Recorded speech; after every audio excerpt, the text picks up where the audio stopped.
Hola, muy buenas tardes a todos ustedes que nos escuchan constantemente en su canal que cambió de nombre. Eso me faltaba informarles a cada uno de ustedes, aunque lo estuve informando a través de algunas plataformas. Sé que faltaron algunas, pero a través de este medio que ya es más masivo les puedo informar que cambiamos el nombre por motivos X, dejémoslo como motivos X, porque lo importante acá es saber cuál es el nombre que tenemos ahora.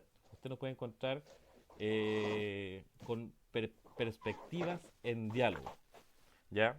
Entonces es un título que creo yo que nos caracteriza bastante a nosotros como canal y nos identifica muy bien, ya que generalmente nosotros estamos exponiendo, perdón, distintos puntos de vista de temas en particular, como les mencionaba en la entrevista anterior.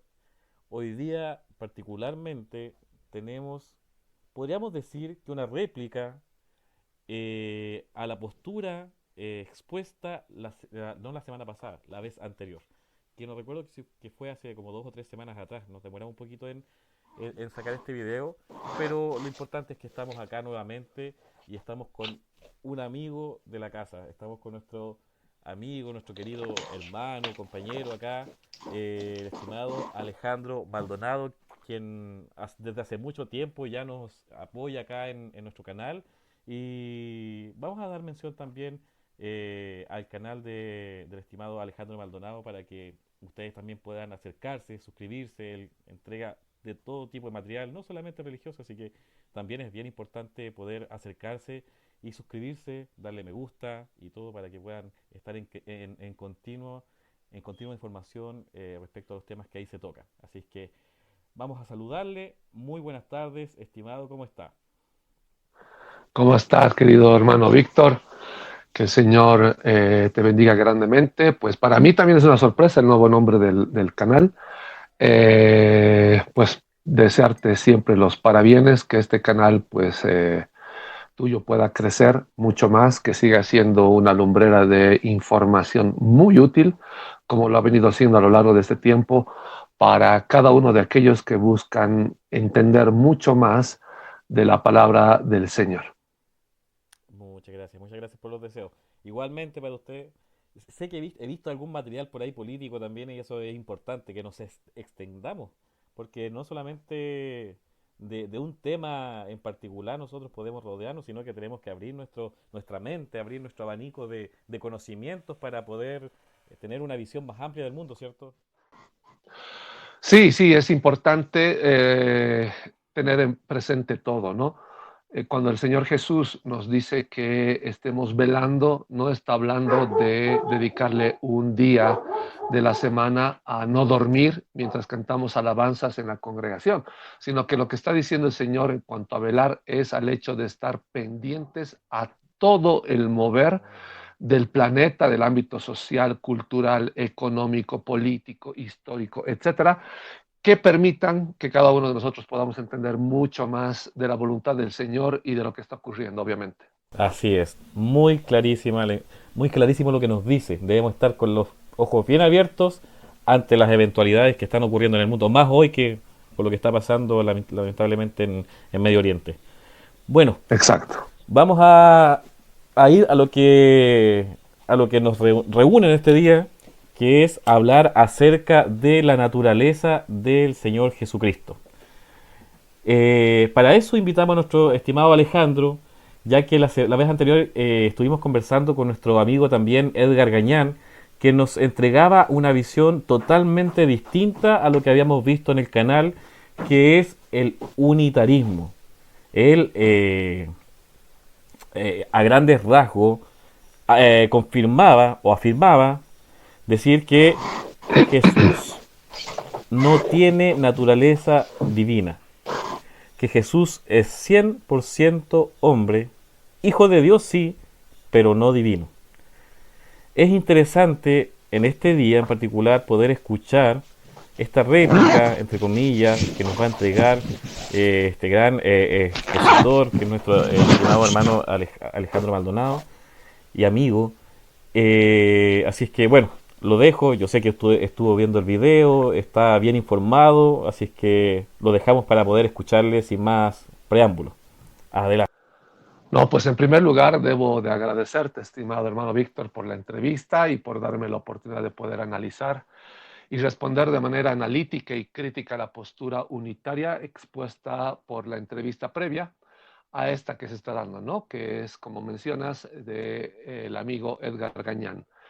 En primer lugar, debo mencionar que decir cómo se mencionó en la entrevista a la cual aludo, que los testigos de Jehová son unitarios, eh, esta mención se hizo en la entrevista, ¿no? Y es un absurdo, ya que esa doctrina de los Watchtower o de los testigos de Jehová es enoteísta, ¿no? No es unitarista. Si quisieron compararse con ellos de inicio, lo que hay que hacer es investigar sobre esa postura primero, ya que los Watchtower consideran que Jesús es divino, pero en segunda categoría. Sin embargo, el unitarismo considera que Jesús no tiene nada de divino. Y aquí aprovecho para describir el unitarismo, ¿no? Eh, esta descripción nos va a ayudar en gran manera para comprender lo que más adelante voy a hacer en cuanto a análisis de la exposición del amigo Edgar Gañán. Primer punto, el unitarismo ve a Jesucristo como un profeta o maestro inspirado, pero no como una encarnación divina. Afirman la unidad absoluta de Dios, es decir, que Dios es una sola entidad divina. El unitarismo subraya, ¿no?, el monoteísmo absoluto y rechaza cualquier doctrina de tres o más personas y también que Jesús sea el mismo Padre en un cuerpo humano. El unitarismo enfatiza también la importancia de la razón y la ética en la religión. Ven la Biblia y otros textos religiosos como guías morales, pero no como la palabra infalible de Dios. El unitarismo adolece de ciertas cuestiones que luego de mencionarlas pasaré obviamente a demostrarlas. En cuanto a la interpretación de las escrituras, uno de los principales puntos débiles del unitarismo es su interpretación selectiva de las escrituras. Para respaldar su posición, a menudo reinterpretan pasajes bíblicos que son considerados por la mayoría de las corrientes cristianas como evidencia de la divinidad de Cristo. Esta reinterpretación es forzada comúnmente. En cuanto al rechazo de la divinidad de Jesucristo, la negación de la divinidad de Jesucristo es un punto de conflicto con la mayoría de las tradiciones cristianas que consideran a Jesús como el Hijo de Dios y o como Dios encarnado. El unitarismo es naturalmente criticado por reducir la figura de Jesucristo a un simple maestro o profeta, ¿no? Hay un detalle también que es importante mencionar respecto a las dolencias o los factores que hacen o debilitan al unitarismo. Una de ellas es justamente la falta de unidad en el unitarismo.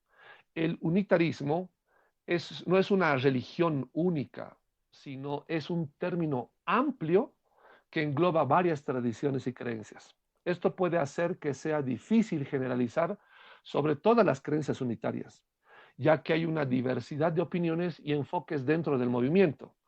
En resumen, ser unitario es hacer dibujo libre sobre la divinidad o no de Jesús. No debe de extrañarnos eso, ¿no? Otro punto más es que eh, sufren de un desafío a la tradición cristiana predominante. Al rechazar la doctrina de las corrientes cristianas históricas, esto puede ser un punto de tensión y conflicto con otros grupos cristianos. Desafían cualquier postura y siempre desde un criterio caprichoso y con interpretaciones antojadizas. Dicho esto, pues debemos aclarar que el unitarismo no tiene nada que ver con el unicitarismo, ya que son dos vertientes distintas de teología. Eso es importante tenerlo claro. Es importante destacar que el unitarismo es una perspectiva teológica que ha evolucionado a lo largo de la historia y que existen diversas corrientes dentro de esta tradición. Algunos unitarios pueden adherirse a creencias más tradicionales, mientras que otros pueden adoptar una visión más liberal y humanista de la religión, como es el caso que vamos a analizar. Uno de los principales puntos débiles del unitarismo es su interpretación selectiva de las escrituras. Para respaldar su posición, a menudo reinterpretan pasajes bíblicos que son considerados por la mayoría de las corrientes cristianas como prueba de la divinidad de Cristo. Esta reinterpretación se nota que es forzada. Dicho esto, debemos analizar los puntos presentados por el unitarismo de Edgar Gagnan. Por ejemplo, y vamos a revisar justamente estos puntos. Por ejemplo, en la entrevista a la cual aludo, el exponente dice que es raro ver que Jesús ora a otro. Dice que es raro ver a Jesús que ora a otro, ¿no? Sí, sí. ¿Qué tiene de raro que ore a otro si todos los siervos de Dios llenos del Espíritu de Dios lo hacen? Lo que pasa es que el entrevistado trata de refutar una postura que nadie dijo. Al parecer, él cree que la doctrina de la encarnación es que el Espíritu de Dios se convierte en carne dejando de ser divino. No, la doctrina de la encarnación significa que el Espíritu de Dios engendra un cuerpo humano en el cual habitar, ¿no? En el Nuevo Testamento engendró un niño en el vientre de María y el Espíritu de Dios vino a morar en ese niño como claramente lo mencionan las Escrituras. Ahora, noten bien que la palabra de Dios dice en Juan capítulo 1, verso 14, que el verbo fue hecho carne y habitó, es decir, tabernaculizó, que es una forma mucho más adecuada de traducir ese término, habitó, tabernaculizó entre nosotros y vimos su gloria, gloria como del unigénito del Padre, lleno de gracia y de verdad. Este texto de manera clara nos indica una preexistencia del verbo que en realidad es mejor mencionarlo como logos. Es decir, que el logos fue antes de cualquier cosa hecha después de él. Y en el logos es que habita Dios mismo. Por eso mismo dice que el logos era Dios mismo. El texto lo dice de manera clara. ¿Qué cosa más se puede decir de esto si el mismo capítulo de donde sale este texto que le cito lo dice? En el principio era el verbo, es decir, el logos, y el verbo, es decir, el logos, estaba ante Dios y Dios era el verbo, es decir, el logos. Y aquí queda claro que lo que dijimos, que el unitarismo interpreta caprichosamente los textos, es verdad. Dios era el verbo. Decir de buenas a primeras que no se cree en la encarnación es absurdo si primero no se demuestra que la encarnación no es bíblica. Notemos que las escrituras dicen de manera contundente que el logos, que es Dios mismo, se hizo carne, es decir, tabernaculizó, como lo hizo en tiempos de Moisés, que hizo construir un tabernáculo y ahí habitaba el Señor. Para el siglo primero mismo, ¿no? Dejó de habitar en el templo y vino a tabernaculizar en un cuerpo humano en medio de su pueblo para predicarles y guiarles a toda verdad. Y lo volverá a hacer en su reino, en su segunda venida, como lo menciona Joel 3:21, que dice, y limpiaré la sangre de los que no había limpiado, y Jehová morará en Sión. El amigo unitario dice que por ningún lado se dice que un ser divino se encarnó. Es que la Biblia no va a decir lo que uno quiere que diga, lo que hay que hacer es entender lo que está escrito.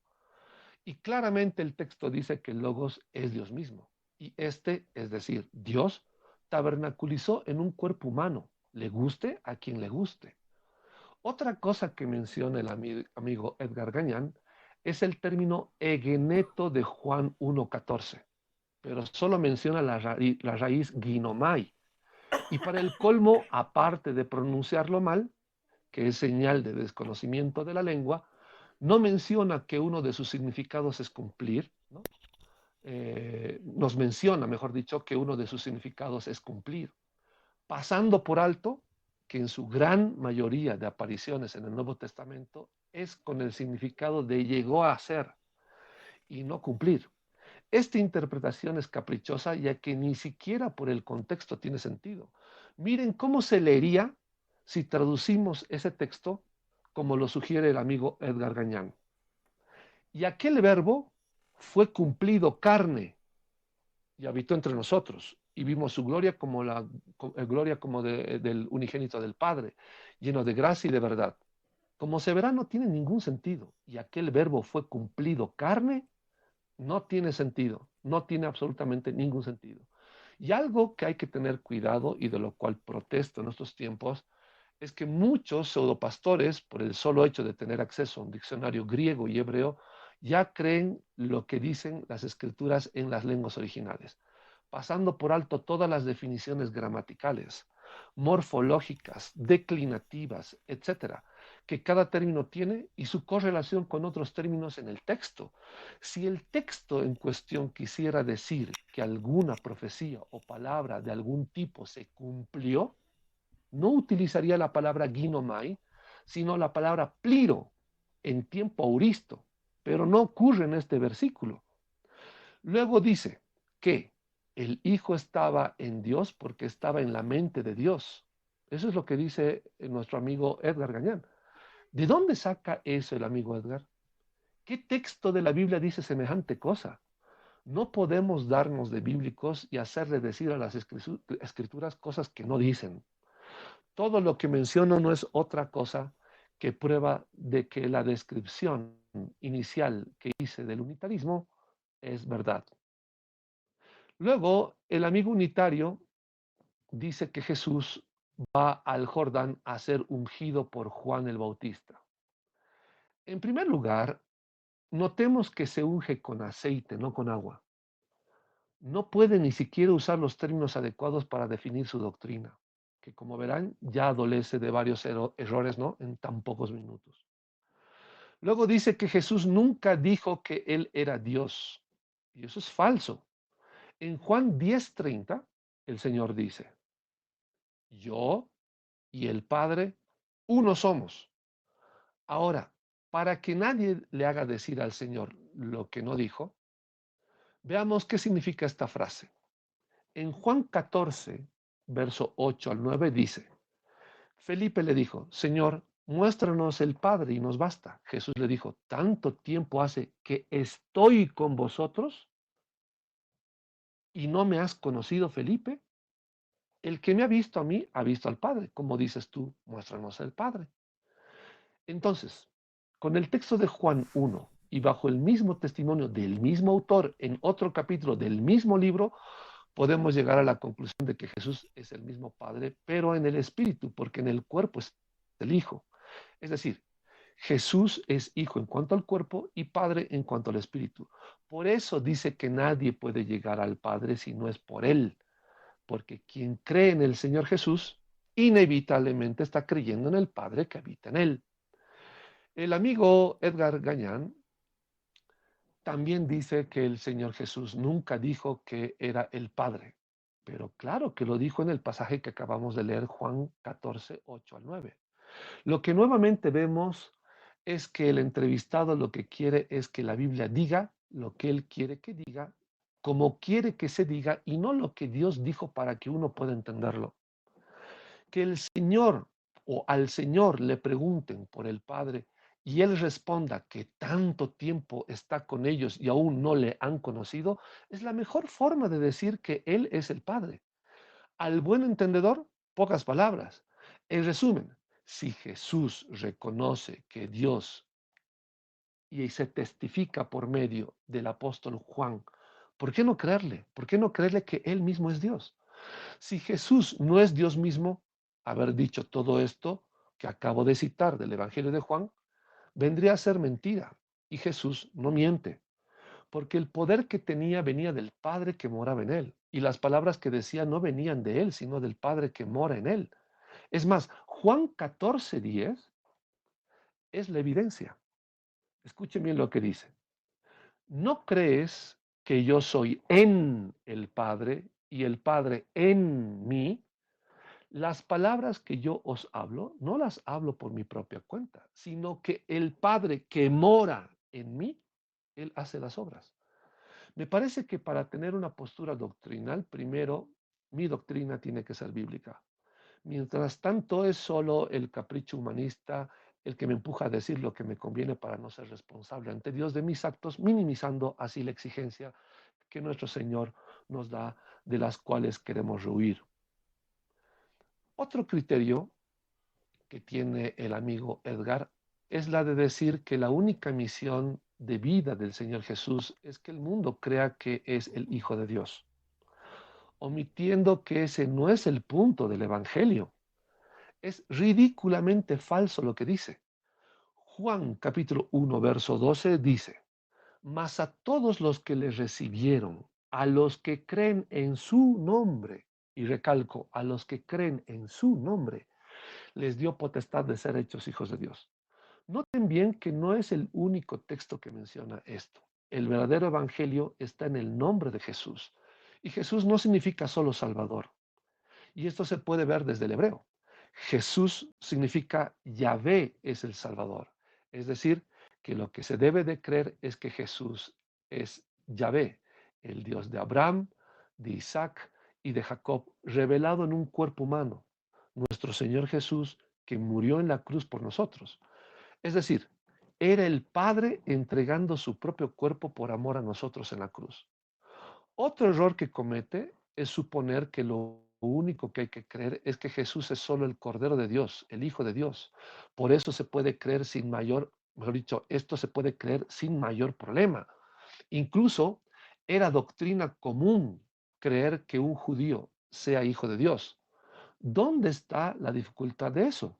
¿Dónde la ciencia en eso? En las mismas escrituras, ¿no? Es más, en las mismas escrituras lo aclaran en Deuteronomio 14:1. Escuchen bien lo que dice Deuteronomio capítulo 14, verso 1. Hijos sois de Jehová vuestro Dios. No os sajaréis ni os raparéis a causa de muerto. Como verán, no se requiere más problema que entender ese verso y nadie dudaría que Jesús, ¿no?, es hijo de Dios, porque todo judío es clasificado como hijo de Dios. La implicancia por la cual había tanto problema, ¿no?, en el siglo primero para creer en Jesús era que Él era el Mesías y al serlo se haga efectiva con pruebas irrefutables lo que su nombre, Jesús, significaba. Es decir, tenía que probar el Señor Jesús que su nombre, que significa Yahvé, es el Salvador, eh, pues sea evidente. Es decir, que Yahvé mismo estaba morando en él, haciéndose igual a Dios, ¿no? Noten que dicen igual a Dios, no otro igual a Dios. Es decir, el problema era que Jesús se hacía igual a Dios. Estaba diciendo yo soy Dios. No estaba diciendo que era otro igual a Dios.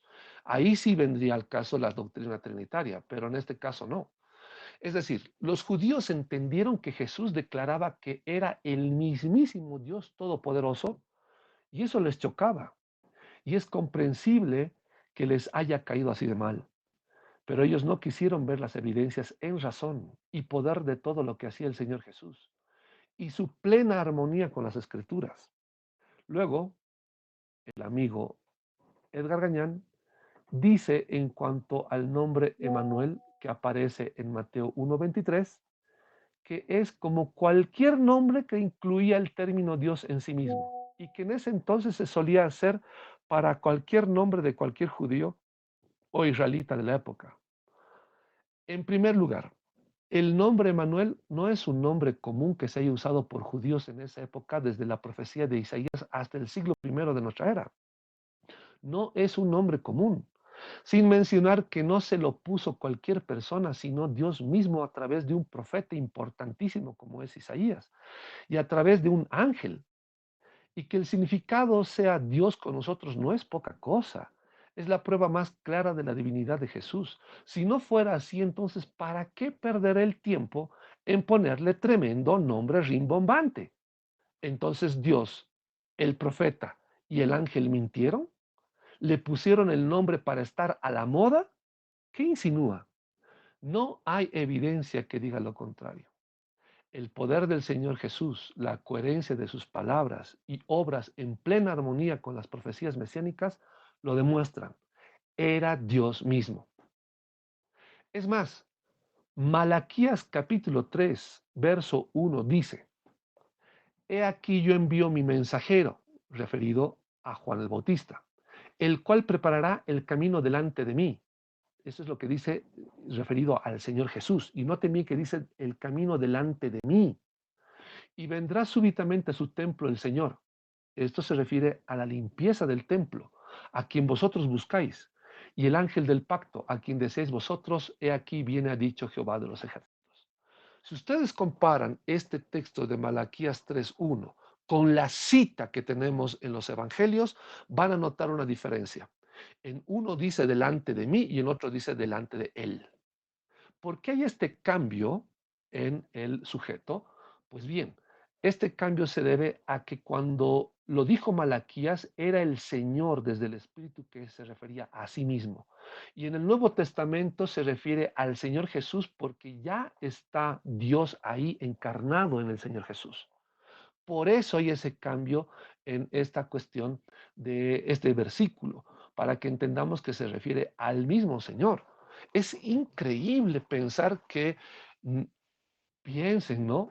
Que el Señor Jesús no es Dios. Las mismas profecías, las citas, ya que le gusta tanto las citas del Antiguo Testamento, tendría que ser capaz de equiparar la cita del Antiguo Testamento con el del Nuevo, para que entienda que este juego de palabras no es otra cosa más que la declaración contundente de que el Señor Jesús es Dios mismo.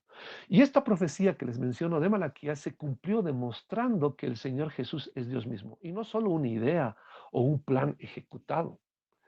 Que profetas y ciudadanos en general hayan llevado en sus nombres el término Dios o Yahvé, no se puede comparar con el nombre Emanuel, que no era de uso común y que a nadie se le puso directamente de boca de Dios por un profeta y de este por un ángel.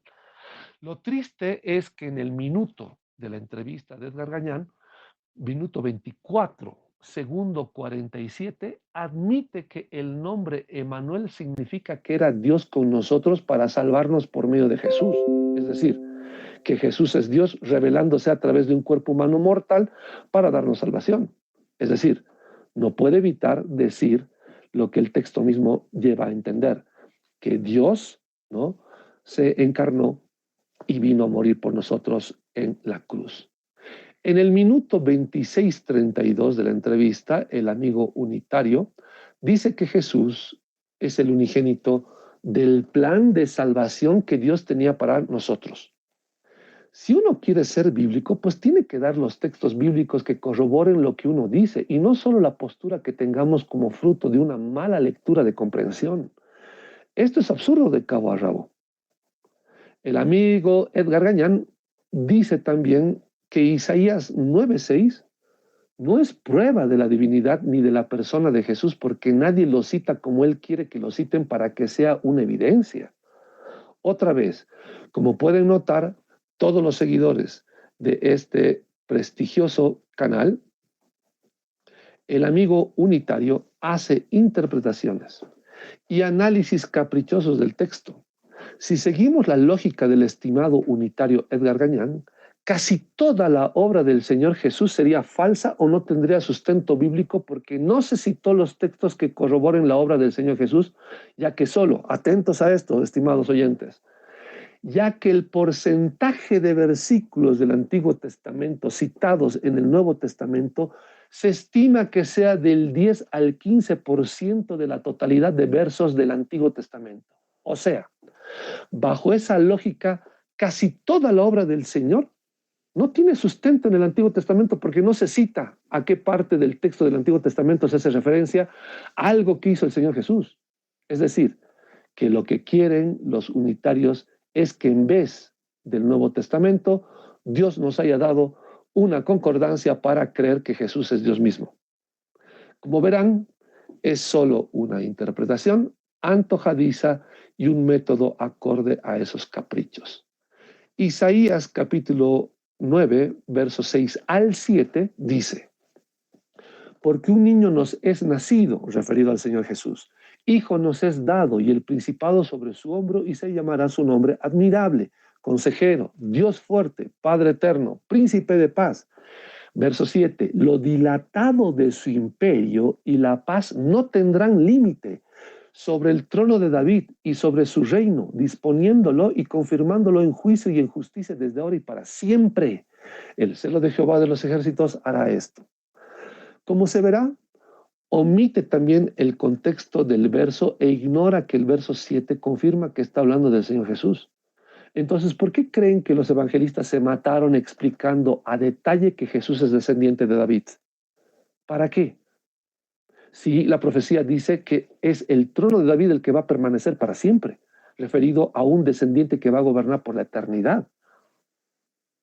¿Hicieron esto los evangelistas por perder el tiempo? ¿Solamente tratar de demostrar de que es descendiente de David por gana y gusto de ponerle una introducción como sea a los evangelios? No, fue para demostrar que Jesús es ese hijo dado como cordero expiatorio de nuestros pecados y que es él mismo que ocupará el trono de David por la eternidad y que ese rey, ese Mesías, es el mismísimo Padre, es el mismísimo Dios fuerte, no un tercero ni un cuarto, sino el único Dios. El texto lo dice. Luego el amigo unitario dice que Isaías 9:6, según la tradición judía, se refiere a un tal Ezequías. Digo un tal Ezequías porque él no da más referencias de lo que está mencionando. Lo que hay que acotar es que se refiere a Ezequías, hijo del rey Ahaz, rey del reino del sur o reino de Judá, de quien después le sucede Ezequías, quien hizo grandes reformas religiosas en Judá, incluyendo la restauración del culto a Dios y la eliminación de la adoración a ídolos, sin mencionar que lideró al pueblo en momentos de crisis como la invasión asiria a su territorio. Ahora, notemos bien que preferir la interpretación de la tradición judía que pone en posición de Mesías al rey Ezequías es absurdo, ya que no concuerda con lo descrito en el mismo verso de Isaías 9:7, ya que no concuerda con un principado dilatado para siempre, ya que Ezequías murió y no resucitará para darle salvación alguna. Sin embargo, la resurrección del Señor Jesús es la prueba fehaciente que el reinado de Jesús es por la eternidad, pues ya que lo mataron y resucitó al tercer día, y hay testimonio por doquier en las Escrituras de haberlo visto, solo resta esperar que ocupe su puesto de rey. Si resucitó, es eterno. Si resucitó, está vivo. Ezequías no. Ezequías no cumplió ninguna profecía, hermanos, etcétera. En resumen, preferir a Ezequías que a Jesús es una más de las interpretaciones antojadizas a las que ya nos tienen acostumbrados los unitarios. La refutación a ese argumento judío lo pueden encontrar en mi canal de YouTube de nombre Apologian, con el título El Mesías de los Judíos, parte 3. Les animo a revisarlo porque es un material que no tiene desperdicio, hermanos, y les va a aclarar y refutar la postura de los judíos respecto a esto de Ezequías. En cuanto a la pregunta sobre Isaías 43:10 al 11, que se le hizo al amigo unitario, dice que siempre Dios salvó por medio de X o Z persona. Y es verdad, donde falla es cuando llega a pensar que Dios siempre salva por medio de otros de manera instrumental y no de manera personal, que es lo que ocurre en el caso del Mesías, a tal punto que ignora el contexto de cada libro que menciona para justificar su postura. Notemos que en este caso se habla de salvación para vida eterna, que es una labor sublime. El agente, el sujeto de esta acción, no es más ni menos que el mismísimo Dios quien nos salva. Ya no por medio de algún tercero, sino por medio de su mismo cuerpo, su templo en el cual mora. Por eso la declaración de fe que Jesús no corrigió, repito, no corrigió, sino que aceptó como verdadera, es la declaración de Tomás en Juan 20, versículo 28 al 29. Escuchen bien lo que dice Juan capítulo 20, verso 28 al 29. Entonces Tomás respondió y le dijo, Señor mío y Dios mío. Jesús le dijo, porque me has visto, Tomás, creíste. Bienaventurados los que no vieron y creyeron. Y para los que entienden griego, noten que este texto contiene el artículo que acompaña al término Dios. He ahí el cumplimiento de Isaías capítulo 9, Isaías capítulo 43, Isaías capítulo 53, etc. Noten bien que el Señor no corrige a Tomás, es más, le reconoce el haber creído lo correcto. Y es más, bendice a aquellos que van a creer esto de que el Señor Jesús es el Señor y Dios mismo sin haberlo visto ¿no? Sin haberlo visto y que llegaron a creerlo. Después el estimado unitario dice que en Juan capítulo 1, verso 1 en adelante, hace uso del término logos, pero que Juan está pensando en hebreo para hacer uso de la palabra logos y que su equivalente es dabar, el término dabar en hebreo. En primer lugar, debemos notar que el estimado Edgar Gañán no tiene conocimiento ni de griego, ni de filosofía, ni de historia, y de manera clara tampoco de hebreo. El término logos es un término usado por el apóstol Juan de manera intencional. Esto debido a que si su intención fuera buscar un equivalente a la palabra dabar, en griego hubiera usado el término rema, que significa palabra suelta o palabra nada más, como es la semántica de la palabra dabar. Cuando en hebreo se quiere decir asunto o algo más extendido, siempre viene acompañado de algún término que acentúe tal característica. Sola la palabra dabar no significa logos, no tiene equivalente. Sin embargo, lo que Juan hace, y esto demuestra que el Evangelio de Juan fue pensado originalmente para ser escrito en griego, es que usa el término logos acuñado por Heráclito, aproximadamente acuñado por el 540 a.C., término que significa que es una razón común o un plan que sostiene todo lo existente. Solo que ahora el apóstol Juan menciona que ese plan o razón común a todo es el Señor Jesús, es decir, que todo lo que existe y es, lo es por causa, sostén y fin de nuestro Señor Jesús. ¿Y por qué? Porque todo es de Dios y para Dios. Y esto queda claro cuando leemos Colosenses capítulo 1, verso 13 hasta el 22, que dice, con gozo dando gracias al Padre, que nos hizo aptos para participar de la herencia de los santos en luz, el cual nos ha librado de la potestad de las tinieblas y trasladado al reino de su amado Hijo, en quien tenemos redención por su sangre, el perdón de pecados. Él es la imagen del Dios invisible, está hablando del Señor Jesús, el primogénito de toda creación, porque en él fueron creadas todas las cosas, las que hay en los cielos y las que hay en la tierra, visibles e invisibles, sean tronos, sean dominios, sean principados, sean potestades, todo fue creado, escuchen bien, por medio de él y para él.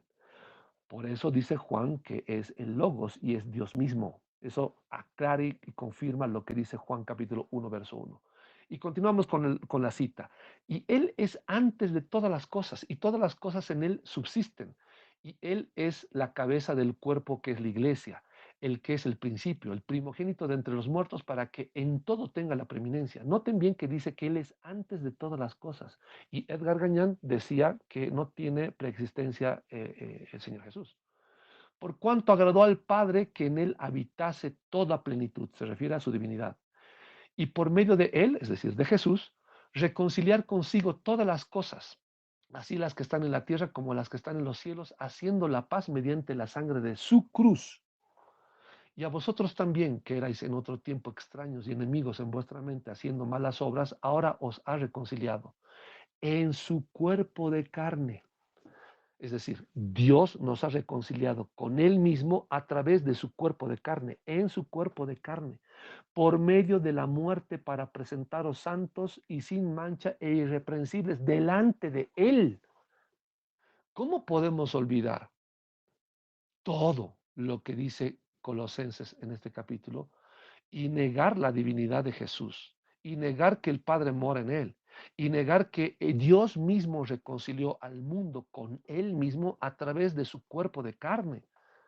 Si el texto lo dice claramente, ¿no? Yo no veo aquí por ningún lado que diga que cumplió su plan a través de un hombre que no es Dios. Está hablando de él mismo, de Dios mismo. Continúa, noten bien. Noten, hermanos, que el texto que acabo de leer, en el verso 15, dice que Jesús es la imagen del Dios invisible, y eso es cierto. Por tal motivo es que cuando el Señor crea al primer hombre, es decir, Adán, lo hace a su imagen y semejanza. ¿De dónde sacó Dios imagen de un ser humano que copiar para hacer a Adán? ¿O de dónde copió el diseño? Pues de su mismo cuerpo. Y la semejanza era que ese cuerpo tiene también espíritu. Por eso sopla espíritu o aliento de vida en el cuerpo que hizo a su imagen. Ahora también noten que Colosenses dice que por medio de Jesús, que ya sabemos que es el Logos, lo creó todo. Y todo fue por medio de Él y para Él. Decir lo que el amigo unitario dice es absurdo y contrario a todo contexto de las escrituras, porque el estimado Edgar Gañán dice que el Logos solo es una palabra al frente de Dios. No tiene sentido. Una palabra no es un ente físico que pueda estar, ¿no?, delante de alguien que es espiritual. La única manera de que esté delante de Dios es que exista físicamente. Es decir, que llegue a ser otro en sentido de naturaleza, en este caso naturaleza física, frente a la naturaleza espiritual. Y como dice el apóstol Juan, ese ser físico, nuestro Señor Jesús, es Dios mismo, porque Dios habitaba en el hombre Jesús para crearlo todo. No tiene sentido pensar que una palabra dicha tenga voluntad de hacer algo como si fuera una persona. Eso vendría a ser enoteísmo, como lo son los testigos de Jehová, de los que se quiere distinguir el amigo unitario. Noten en la grabación cómo el estimado unitario, al verse frente al verso 3 de Juan capítulo 1, en esa lectura que estaba haciendo, que dice que el Logos es una persona, porque dice por medio de él. Noten bien que el verso 3 aclara que el Logos es una persona porque dice por medio de él. Noten el pronombre personal genitivo masculino que aparece ahí. Trata de zafarse de lo inevitable, trata de escapar queriendo hacer creer que el problema está en la traducción de logos en español. Es decir, él piensa que el problema está entre traducir verbo o palabra, cuando el texto en griego está también en masculino. Es realmente terrible la forma en la cual interpreta las escrituras. Y ya con esto, su argumento se cae y no sabe qué responder más que solo salirse por la tangente. Esto lo pueden analizar en el minuto 36-40 en adelante de la entrevista de Edgar Gañán. Es el colmo cómo puede haber gente que crea estas cosas y ser engañadas por sus limitantes del idioma y tratar de engañar a otros. Luego dice que cuando habla el Señor Jesús, dice que antes que Abraham es Él. No se refiere a que preexistió, sino que en el Logos estaba el Hijo, pasando por alto lo que dice el mismo contexto. Juan capítulo 8, versos 56 al 57 dice: Abraham vuestro padre se gozó de que había de ver mi día, y lo vio, dice el Señor, y se gozó. Entonces le dijeron los judíos: ¿aún no tienes 50 años y has visto a Abraham? Queda bastante claro que lo que dijo el Señor es que vio a Abraham y Abraham lo vio a él antes de nacer de María. Y esto es plenamente armónico a lo dicho en el primer capítulo del Evangelio de Juan. Es más, se puede corroborar este encuentro en Génesis 18, verso 2 al 5. Escuchen bien lo que dice Génesis. Y alzó sus ojos y miró, y aquí tres varones que estaban junto a él. Y cuando los vio, salió corriendo de la puerta de su tienda a recibirlos. Se refiere obviamente a la actitud de Abraham. Y se postró en tierra y dijo: Señor, si ahora he hallado gracia en tus ojos, te ruego que no pases de tu siervo, que se traiga ahora un poco de agua y lavad vuestros pies, y recostaos debajo de un árbol. Y traeré un bocado de pan, y sustentad vuestro corazón, y después pasaréis, pues por eso habéis pasado cerca de vuestro siervo. Y ellos dijeron: haz así como has dicho. Esto es muestra clara de gozo por parte de Abraham, la comida, el hecho de compartir alimento, el hecho de celebrar, tiene que ver con comida. Pero para los que creen que este texto es prueba de la Trinidad, ya que habla de tres, les tengo una mala noticia. De los tres que se habla no son más que de dos ángeles que acompañan al Señor Jesús, que se van a destruir Sodoma, mientras en los versos 16 y 18 de Génesis 18, el Señor se queda hablando con Abraham. Luego, como está escrito en el capítulo siguiente, Génesis 19:1, llegaron pues los dos ángeles a Sodoma a la caída de la tarde, y Lot estaba sentado a la puerta de Sodoma, y viéndolos Lot, se levantó a recibirlos y se inclinó hacia el suelo. Como verán, no es que aparecen las tres personas de la Trinidad hablando con Abraham. Aparece el Señor Jesús con dos ángeles y Abraham se goza de verlo. Y esto se cumplió y es verdad. Entonces, negar eso sin tener conocimiento del contexto de las escrituras es atroz. Entonces, ¿cómo se puede cometer tantos errores en una sola doctrina? Pues eso solo ocurre en el unitarismo.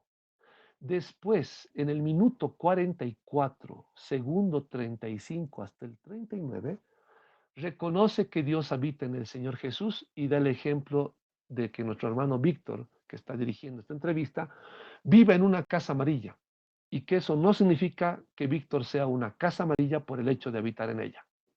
Pues bien, el ejemplo que acaba de dar es exactamente lo que termina refutándole, porque Dios habita en un cuerpo de hombre engendrado en María por el mismo Dios.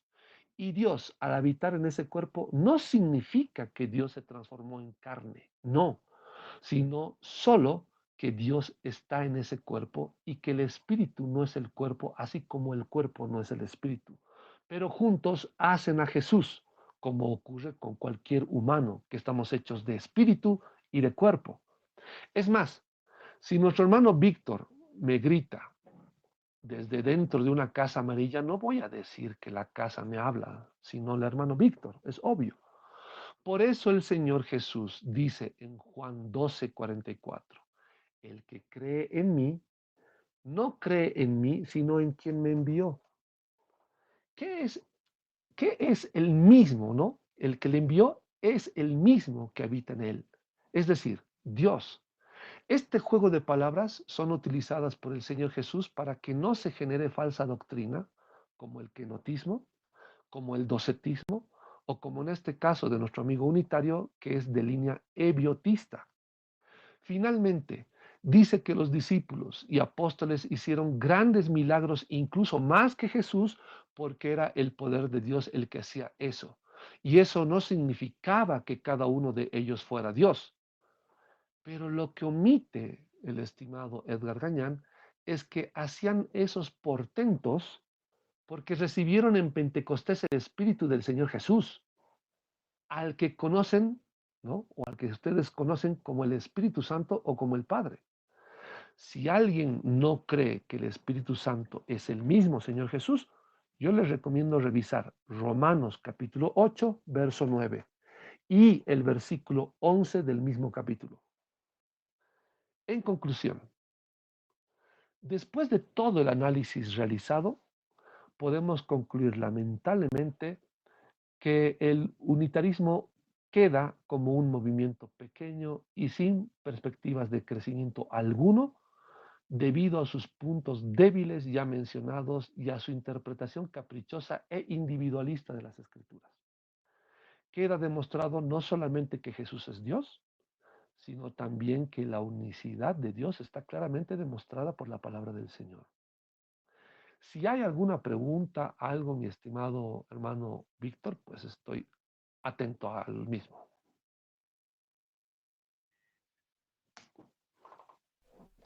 Ahí sí.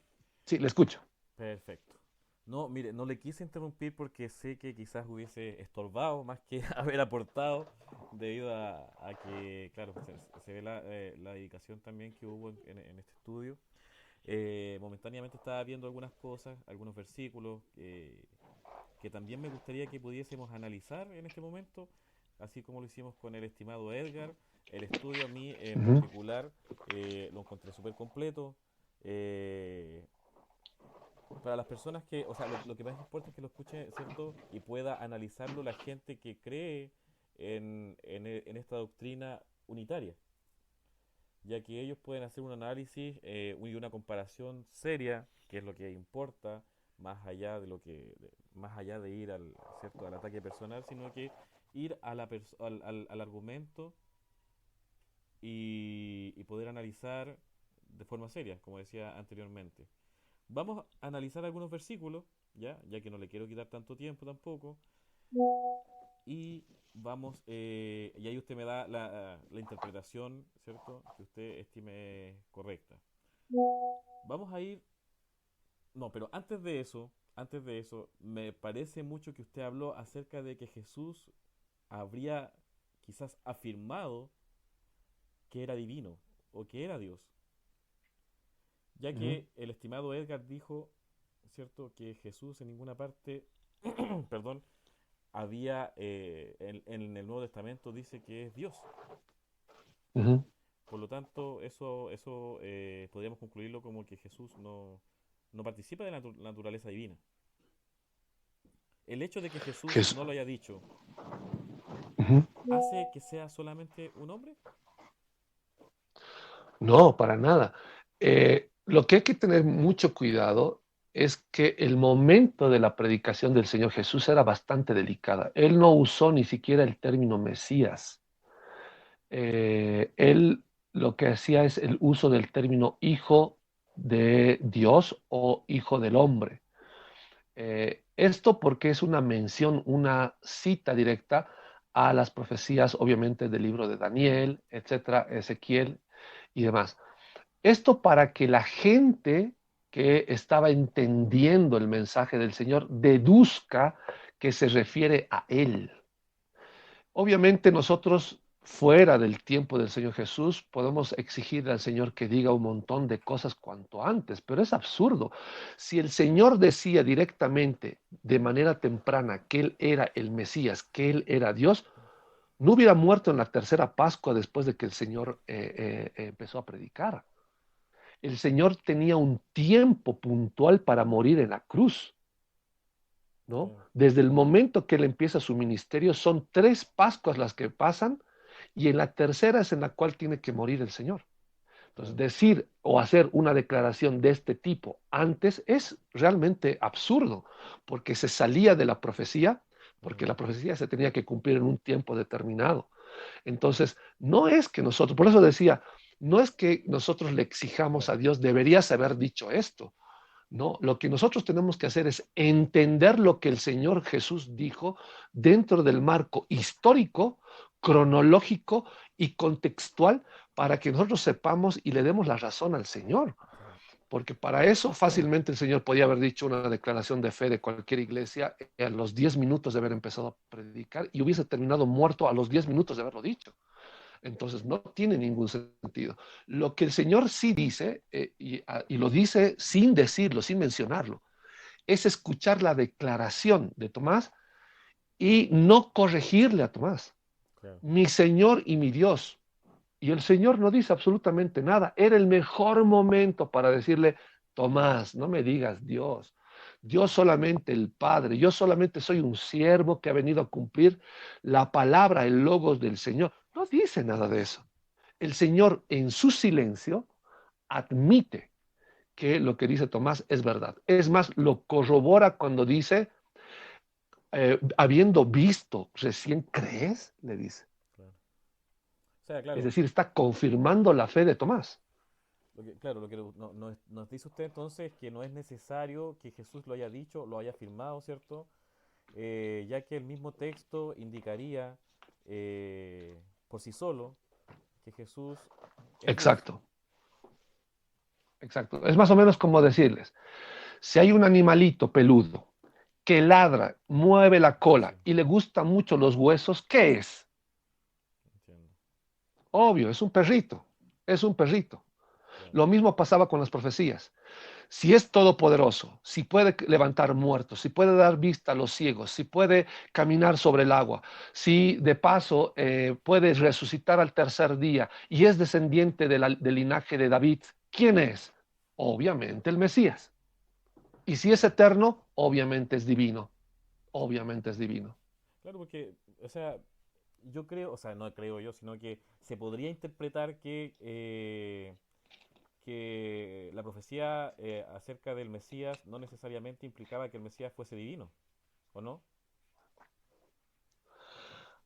La profecía respecto al Señor Jesús es realmente que es divino, porque que indique que un hijo de David va a gobernar por la eternidad, ya nos Ya, tiene que levantar las orejas a ¿por claro. qué eterno?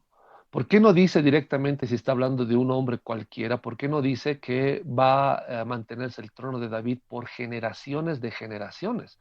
Mm, No lo dice. Dice que uno solo va a gobernar por la eternidad. Y esa característica de eterno ya es una característica muy interesante porque eso solamente alude a Dios, es decir, alude a una divinidad de manera directa, eh, en ese sentido, ¿no? Después no hay nada que uno pueda negar. Y otro detalle, omitir textos proféticos como Isaías 9:6, Mm, que indica que es el Padre y es el Dios fuerte, no tiene ningún sentido. Y de paso, atribuírselo al rey Ezequías, mm, algo que yo recomendaba en el momento de la exposición que tenía era, vean mi refutación a los judíos sobre esta postura. mm, ¿Por qué? Porque hay un tiempo específico en el cual tenía que quedar destruido el templo de Jerusalén y ese era el límite temporal para la aparición del Mesías. Lamentablemente el templo de Jerusalén quedó destruido y el Mesías de los judíos no apareció. Ezequías no resucitó. El único que apareció y murió y resucitó antes de la destrucción del templo de Jerusalén es justamente el Señor Jesús. Y esas profecías están claramente descritas en Daniel, en Ezequiel, etcétera. claro, Por eso es importante, antes de simplemente creerle, ¿no? Es decir, antes de usar de argumentos ad verecundiam, los judíos dicen esto, como claro. si los judíos fueran la palabra final de la interpretación de las escrituras, por favor. Mm, Eso es un argumento ad verecundiam, es decir, ellos son el pueblo de Dios y como son la autoridad máxima, lo que ellos dicen es mucho más factible que lo que nosotros y lo que los apóstoles dijeron. Por favor, el Mesías tenía que haber aparecido antes de la destrucción del templo de Jerusalén, en el año 70 a cargo del emperador Tito. mm, ¿Apareció el Mesías de los judíos? No. Es más, hasta el día de hoy lo siguen esperando cuando el templo ya está deshecho. claro. Sí, ¿Qué sentido tiene? sí, Ninguno. me refería específicamente a los judíos, ¿cierto?, que vivieron contemporáneos al texto, a la escritura del texto. Entonces, quizás ellos, o contemporáneos a Cristo, que ellos esperaban un Mesías y no creyeron en Jesús a pesar, ¿cierto?, de todas las señales que indicaban que Él era el Mesías. Entonces, pero aclarar, en el fondo, sería interesante que ver si es que el Mesías que se esperaba demostraba en el texto alguna característica que se dijera que el Mesías, ¿cierto?, compartiría o es de naturaleza divina. Sí, la declaración de Juan el Bautista es importantísima. Ya, Juan el Bautista dice, viene después de mí alguien que es mayor que yo, de quien no soy digno de desatar ni siquiera agachado la correa de sus sandalias. Esa frase, aunque suene muy poética, no tiene ningún sentido poético. Lo que ya, quiere decir Juan el Bautista es que el Señor Jesús es pero tan alto, tan poderoso, tan sublime, que ni siquiera agachado le rinde honor como debiera de ser. claro, entiendo. Entonces, que uno humano diga eso de otro humano, eso ya es una blasfemia, porque está poniendo al nivel de Dios a ese humano de quien está hablando eso. Exactamente. ¿Cómo no Perfecto. entender ese tipo de información? Es terrible. Entiendo. Perfecto. Ya, para ir finalizando, ¿le parece si vemos algunos versículos? Claro que sí. Un poquito para que pudiésemos analizarlos. Usted pudiese analizarnos y darnos la interpretación de aquello. Por ejemplo, Juan 14:28. La frase que pudiésemos destacar de ahí es cuando dice, el Padre mayor es que yo. Ujú. Si es Dios, ¿por qué Él indica que el Padre es mayor que Él? Eso es normal. El hombre Jesús siempre va a reconocer que el espíritu que mora en él es mayor que su cuerpo. Es eso nomás lo que está haciendo el Señor Jesús. El Señor Jesús está reconociendo que el espíritu que mora en él es superior a su naturaleza física, que es obviamente carne, ¿no? Y eso lo hemos visto aclarado también en Colosenses. Y uno me dirá, pero ¿de dónde sacas que el Espíritu del Padre mora en el hombre Jesús? El mismo Señor Jesús dice, yo y mi Padre somos uno. Claro. Lo mismo que pasa con cualquier ser humano. Yo soy Alejandro Maldonado en cuerpo, pero mi espíritu y mi cuerpo hacen una sola persona, yo. Eso es lo que está aclarando el Señor Jesús, que el Padre es mayor que Él, obviamente la naturaleza en el caso del Padre espiritual, a diferencia de la naturaleza física del hombre Jesús. Ok. Veamos otro. Dice, en Lucas 18:19, ¿por qué me llamas bueno? Ninguno hay bueno sino uno, Dios. Ujú. Ahí hace otra distinción, ¿cierto? Se podría interpretar, digamos, como otra distinción que él hace acerca de Dios. O sea, se aleja. Ya, Adelante. claro. Lo divertido de esto es que cuando usamos textos fuera de su contexto, se puede entender lo que sea, que es lo que hacen los unitarios. En este caso hay que respetar el contexto. Ya. Miren bien, noten bien que el capítulo está dirigido a la charla que tiene con ese joven rico, ¿no? Que le pide al Señor, le dice, Maestro bueno, ¿qué haré para heredar la vida eterna? Y le dice, ¿por qué me llamas bueno? Nadie es bueno sino uno, Dios. ¿Por qué le pregunta eso? Es una pregunta que está poniéndolo a prueba al joven rico. ¿En qué sentido? ¿Tú quieres llegar a ser salvo? Sí, va a decir el joven rico. Y el Señor le va a preguntar, ¿por qué me dices entonces bueno? Lo que el Señor estaba esperando del joven rico es que diga, por eso te digo bueno, porque tú eres Dios. Y con eso el joven rico ya era salvo. Y Perfecto. no lo dijo, Claro. no lo dijo. Y le dice, Jesús le dijo, ¿por qué me llamas bueno? Nadie es bueno sino uno, Dios. Y luego le empieza a mencionar los mandamientos, no adulteres, no asesines, etcétera, etcétera, etcétera. Y al final hace exactamente lo mismo que hizo al principio. El momento que él no está dispuesto a dar su riqueza por los pobres, en el momento que él no está dispuesto a seguirle al Señor Jesús y dejar todo atrás, ¿no? Es el momento en el cual él está demostrando que realmente no creyó en el Señor Jesús como el Mesías, como Dios, obviamente, y que amaba más la riqueza que a su prójimo y que no amaba a Dios.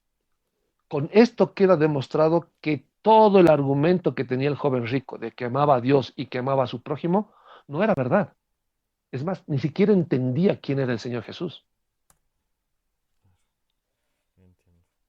Bueno, muchas gracias, estimado, porque es aclarar, ¿cierto?, que esta participación de nuestro estimado Alejandro Maldonado no es, va más allá de una entrevista, ¿cierto?, sino que era más la intención de replicar o responder a la entrevista realizada al estimado amigo Edgar. Así es que quedo muy satisfecho, contento de su participación. Esperemos que no sea la última. Probablemente haya algún tipo de réplica. Probablemente haya alguien que quiera responder o quizás conversar con nosotros, con usted.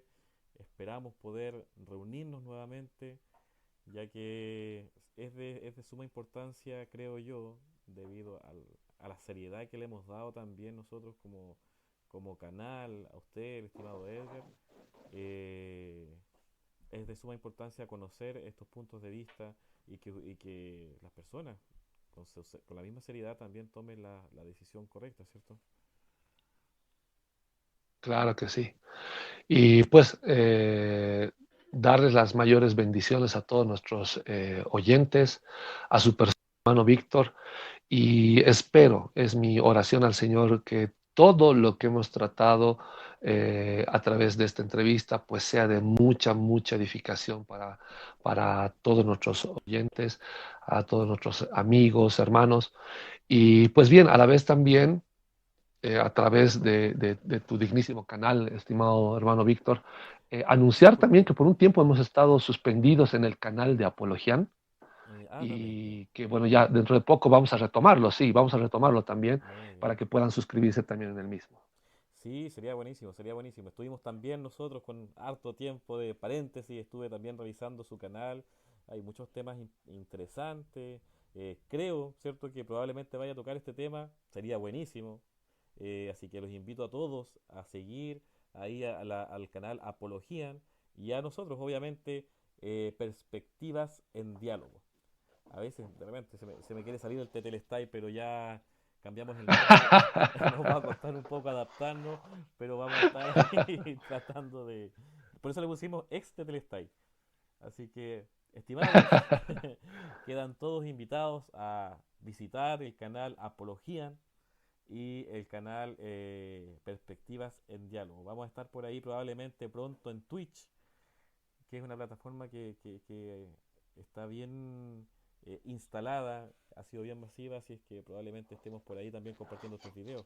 Vamos a invitar también a nuestro estimado hermano, amigo Alejandro, que va a estar con nosotros también siempre. Yo creo que él tiene una muy buena disposición para poder trabajar con nosotros. Así es que, bueno, sin nada más que decir, lo dejo para que se pueda despedir de nuestros oyentes y también invite ahí a su canal, no hay problema.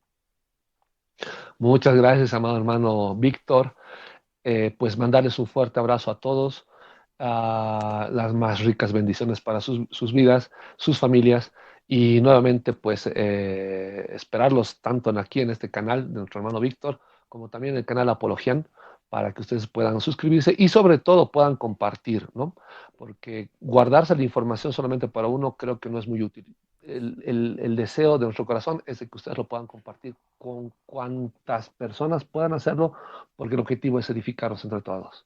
Un fuerte Exacto. abrazo y será hasta la próxima. Un abrazo, que esté muy bien. Nos vemos. Hasta luego.